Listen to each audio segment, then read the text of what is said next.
Welcome to MarineMax Lake of the Ozarks. I'm Captain Ben Beecher. Today we're on a 2023 Sea Ray 370 Sundancer. Starting off the back of the boat here, this one does have the swim platform that deploys out and down. Also has the reversing seat back here. Lays flat into a sun pad and then reverses to face backwards. Storage back here. Walking into the cockpit here, you have this nice seating area here to the starboard, and port has this little L-shaped sectional tables out. And then we have a little wet bar here, refrigerator, and grill. The grill's never been used. All right. This does have the cockpit area in it. TV. This is a full coupe, so it has a full windows on it.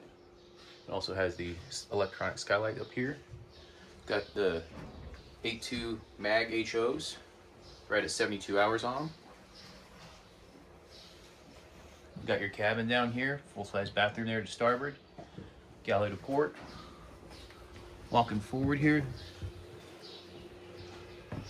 have this big bow seating area here. You can see we got this up. This lays down flat, so you can have a little bit more lounging.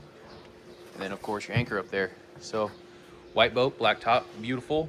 Captain Ben Beecher here at MarineMax Lake of the Ozarks. Let us know if you want to schedule time to come check this out. Thanks. Have a great day.